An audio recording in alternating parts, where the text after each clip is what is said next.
Lo yang tenggelamin gue di danau kan? Kamu ditahan atas dugaan kasus percobaan pembunuhan berencana terhadap saudara Sena Ali Purnama. Saya minta maaf ya. Kamu gak salah, gak ada yang salah. Sekarang saya jauh lebih paham soal profesi kamu. Makanya mulai sekarang saya tidak akan pernah menuntut atau memaksa soal hubungan kita. Kamu, suara Sena bergetar menahan amarah, yang tenggelamin gue ke danau kan? Saya tidak akan pernah menuntut atau memaksa soal hubungan kita, ucap Davina pelan, matanya berkaca-kaca namun tegar. Insiden di danau itu bukan kecelakaan, itu percobaan pembunuhan berencana, ujar seorang penyidik sambil menatap tajam pria bertato burung elang yang kini terborgol. 3 potongan adegan itu berkelebat cepat, meninggalkan satu pertanyaan besar di benak penonton. Siapa sebenarnya yang berani mempertaruhkan nyawa demi menyingkirkan Sena, dan sanggupkah cinta Davina bertahan menghadapi kenyataan pahit ini? Terjerat dendam lama yang tenggelam bersama kenangan kelam di dasar danau, Sena harus bisa menangkap pria bertato burung elang, sementara wanita yang mencintainya belajar merelakan tanpa menuntut kepastian. Siang itu, permukaan danau terlihat tenang diterpa sinar matahari. Sena berdiri di tepinya dengan tatapan kosong. Danau itu bukan sekadar hamparan air baginya, melainkan saksi bisu peristiwa yang hampir merenggut nyawanya. Ingatannya kembali pada hari itu, saat sedang berusaha menolong seorang wanita yang meminta bantuan, Sena sama sekali tidak menyadari bahwa dirinya sedang dijebak. Dari belakang, seseorang membiusnya hingga tak sadarkan diri. Dalam keadaan tak berdaya, Sena dimasukkan ke dalam mobilnya sendiri, lalu mobil itu didorong ke tengah danau hingga tenggelam. Di saat semua orang mengira Sena telah tewas, Davina datang tanpa ragu. Melihat mobil yang mulai tenggelam, ia langsung menceburkan diri ke dalam danau. Dengan segenap tenaga dan keberanian, Davina berenang menyelam ke dasar air untuk menyelamatkan Sena yang masih terjebak di dalam mobil. Berkat pengorbanannya, Sena berhasil diselamatkan dan lolos dari maut. Kini, saat Sena kembali menatap danau itu, bayangan kejadian tersebut masih terasa begitu nyata. Namun lamunannya tiba-tiba buyar ketika terdengar langkah kaki mendekat dari depannya. Sena menoleh perlahan. Seketika tatapannya berubah tajam. Di hadapannya berdiri seorang pria dengan tato bergambar burung elang di lengan kanannya, tato yang tak pernah bisa ia lupakan sejak hari dirinya hampir dibunuh. "Jadi, kaulah orang yang mencoba menghabisiku waktu itu," ucap Sena dengan nada dingin. Pria itu, Arga, hanya tersenyum sinis.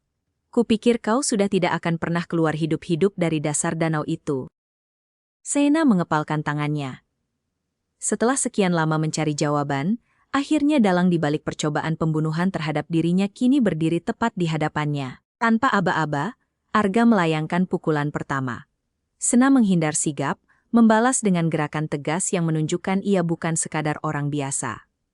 Keduanya bertarung sengit di antara rerumputan tepi danau, sebuah pertarungan yang bukan hanya soal fisik, tapi soal dendam yang telah lama terpendam. "Kamu tahu siapa yang menyuruhku?" teriak Arga di tengah kepungan pukulan, seolah melempar petunjuk yang justru memperkuat kecurigaan Sena. Perlahan, keunggulan berpindah tangan.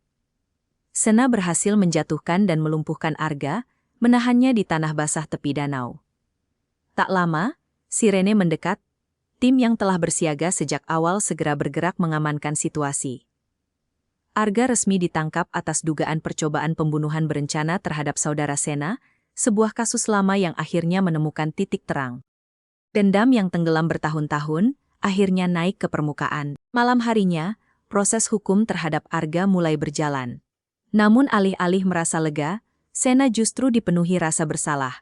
Ia menyadari, selama ini ia terlalu sibuk menutupi luka masa lalu dan misi rahasianya, hingga tak pernah benar-benar memberi kepastian pada Davina. Ia pun memutuskan untuk datang menemui Davina malam itu juga. Di ruang tamu yang temaram, Sena berdiri kaku, tak seperti biasanya.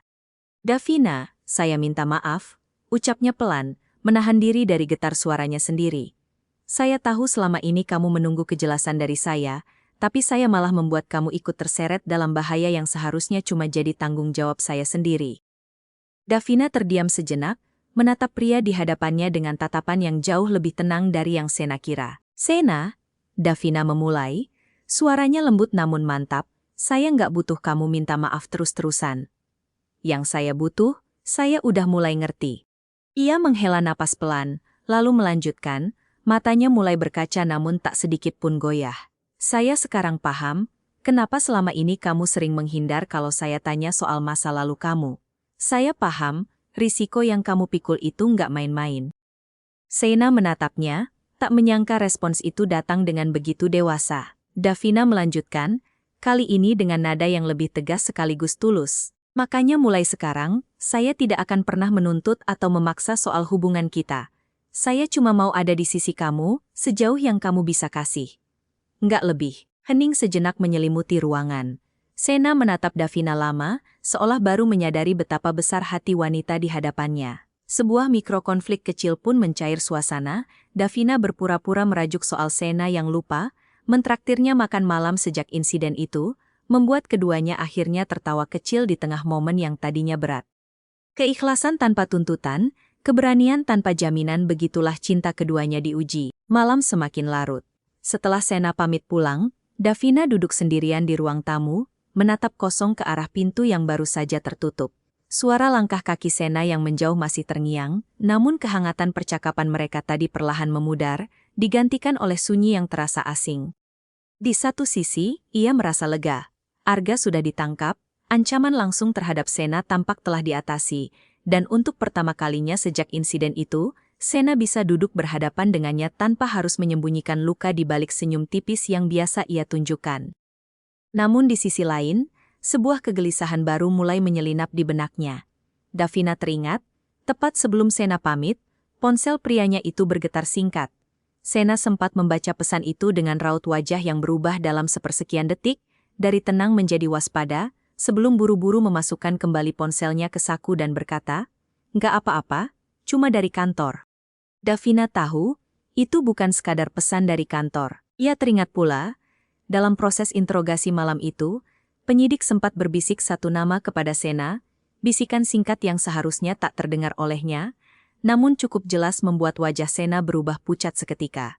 Nama yang selama ini hanya disebut-sebut di lingkaran gelap yang jauh dari dunia Davina, nama yang tak pernah sekalipun diucapkan Sena secara terbuka di hadapannya. Dipa Andika. Davina tahu siapa nama itu sepenuhnya. Yang ia tahu hanya satu.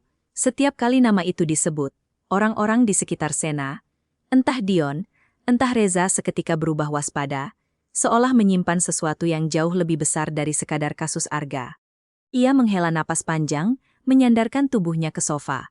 Pikirannya melayang pada janji yang baru saja ia ucapkan sendiri, bahwa ia tidak akan pernah menuntut atau memaksa soal hubungan mereka. Namun malam ini, untuk pertama kalinya, ia mempertanyakan apakah keikhlasan itu cukup ketika bahaya yang mengintai ternyata jauh lebih dalam dari yang pernah ia bayangkan. Rahasia yang tenggelam bersama Arga ternyata hanya permukaan dari sesuatu yang jauh lebih gelap. Penangkapan Arga bukanlah akhir, melainkan baru permulaan dari sesuatu yang jauh lebih besar, yang mengintai dari balik bayang-bayang yang lebih gelap dari danau itu sendiri. Dan tanpa Davina sadari, di sisi lain kota, sosok yang namanya baru saja ia dengar sepintas itu tengah menerima laporan kegagalan Arga dengan tenang, terlalu tenang untuk seseorang yang baru saja kehilangan salah satu anak buahnya. Jika dendam yang tenggelam saja mampu membawa maut sedekat ini, sanggupkah Davina bertahan ketika dalang sesungguhnya akhirnya menampakkan diri?